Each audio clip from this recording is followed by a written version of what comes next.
right, so Ohio State beats Washington. That game, it was honestly a lot closer than the score would seem. The second half, Ohio State obviously ran away with it. The second half was not even close, honestly. Just the first half scared me. I'm not gonna lie. The first half definitely scared me. I think Washington definitely exposed some weaknesses that Ohio State has. But it wasn't as bad as I thought it was in the halftime. Definitely thought that Washington could expose Ohio State a little bit more than they eventually did.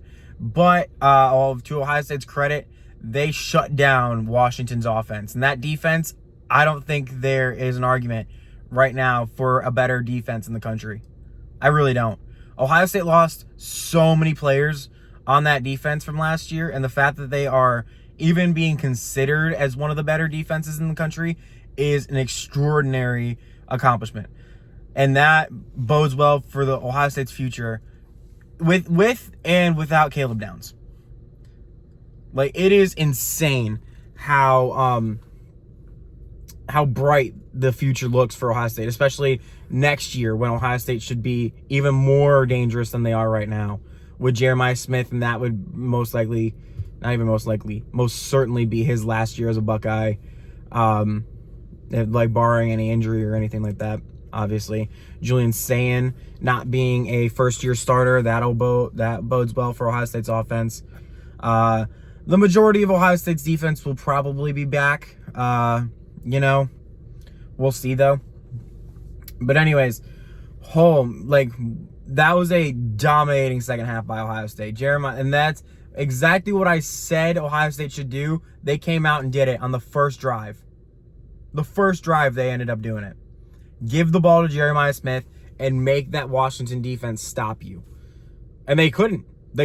Ohio State ran, or really passed, all over Washington's defense, and Jeremiah Smith had a field day in that, especially on that first drive of the second half. And by that time, the game was basically over. Ohio State just kind of cruised into that. They ended up scoring one more time, but not really worth my mini freak out over at halftime.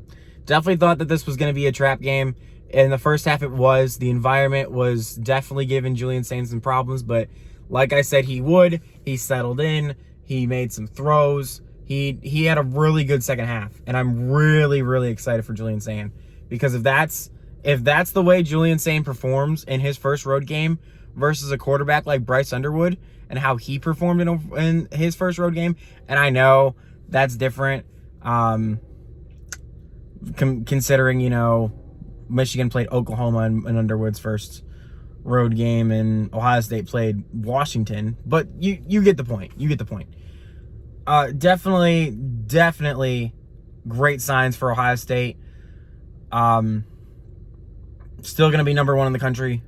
There's no way that they fall number two unless, Georgia blows out Alabama tonight. Definitely, even then, I really think Ohio State should still be at number one. Washington should be ranked. I don't understand how Washington wasn't ranked, especially this week. I don't know. Some of those weird things that happen. Illinois, let's just, I already just said it, but let's just talk about some of the stuff that also happened. Illinois gets the win over USC. Man, that game was awesome. I was switching back and forth just to see the end of that game and the start of the Ohio State game. But man, was that game a roller coaster. I cannot imagine being an Illinois fan or a Southern Cal fan, especially an Illinois fan that was in that stadium today. Definitely one of the better games so far this year. Michigan on a bye week this week, so nothing really there. Penn State and Oregon, that's gonna be a good game. Well, I'm gonna watch that closely. Definitely rooting for Oregon. And I really think Oregon can win that game. If James Franklin is the James Franklin that we all know, and his team does not, basically make up for James Franklin being James Franklin, and Oregon comes into the whiteout and wins this game, I don't see a world where Penn State goes into the horseshoe and beats Ohio State. especially with, and I know Michigan had one of their worst years last year, but Michigan also has that mental advantage over Ohio State. Ohio State has the mental advantage over Penn State. So the fact that this is going to be one of the most intense, hostile environments for the past, this is gonna eclipse. Couldn't even give you a good example. Ohio State, Tennessee in that game. I know Ohio State fans talking about an Ohio State environment, but like that environment where it was Ohio State just completely blew over Tennessee in that game and cracked Nico's helmet not once, not twice, but 3 times. I think it was 3 times. Regardless, that environment is going to be awesome to see, and I cannot wait to watch it.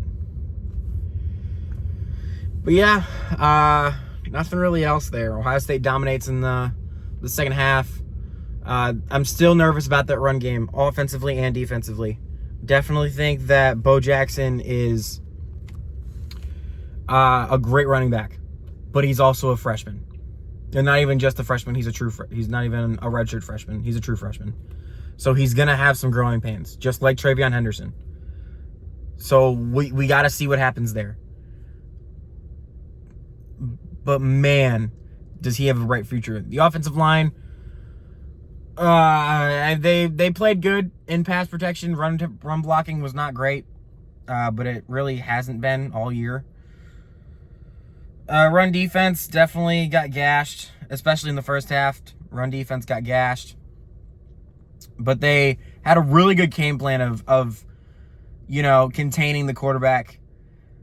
Watching that, basically that defensive line, not even pass rush really. They would just stay there and hold the offensive linemen, and then as soon as the quarterback would scramble, they would go get him.